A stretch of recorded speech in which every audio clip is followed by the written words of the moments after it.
going back to, is all truth God's truth? Is part of that evolution occurred? Well, sure looks that way. Now, what that means is a totally different question, but sure looks that way.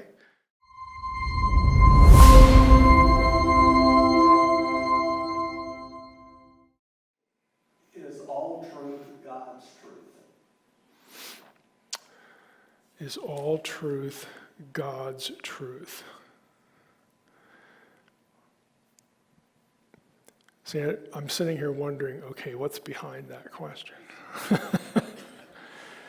In other words, a psychological truth, a sociological truth. Well, I would divide it this way. Here's the way I approach that statement. I'm a little less variegated than that. When I hear it, I think, is truth that we gain from the natural world, there's that kind of truth. And by natural world, I mean the world we experience it in, our world, and also our abilities to experience that world, our senses, okay, our five senses, all right?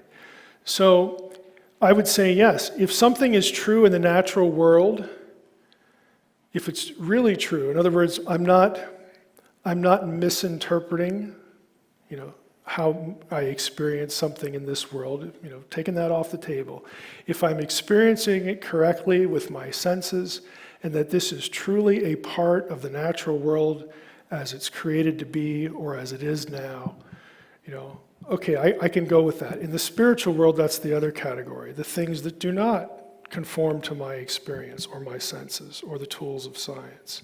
So I tend to block these things into two categories, which would lead me off the cuff to say yes. Now, problem.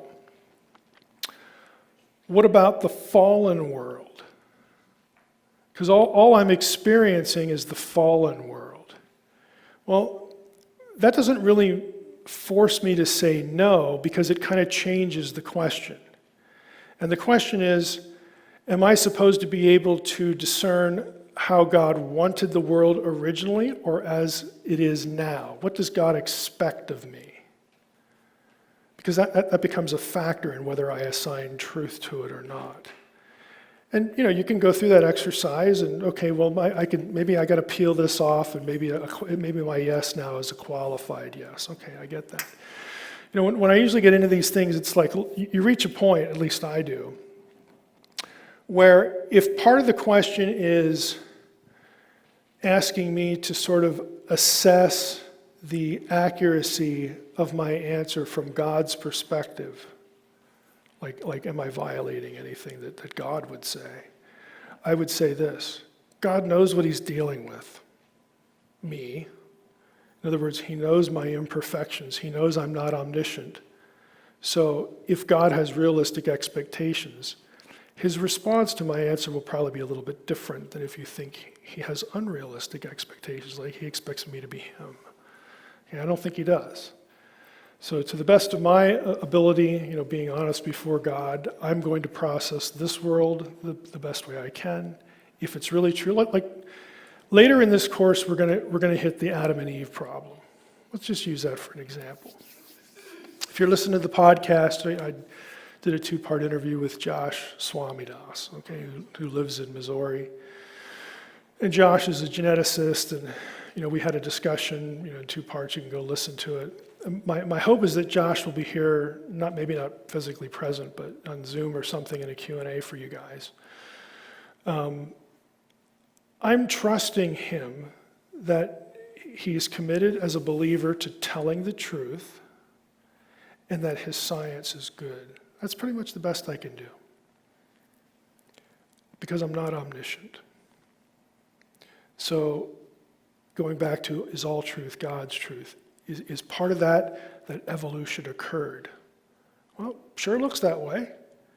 Now, what that means is a totally different question, but sure looks that way. So how do we parse that? How do we find the relationship of that to the truth of Scripture? Okay, you're still dealing with the two realms, and this is the difficulty. I have problems here because I'm limited. Okay, I also have problems here because I'm limited, maybe even more severely. So in theory, sure, I would say yes, and I would feel good about my answer if I, knew more than I did, but I'll still go with it.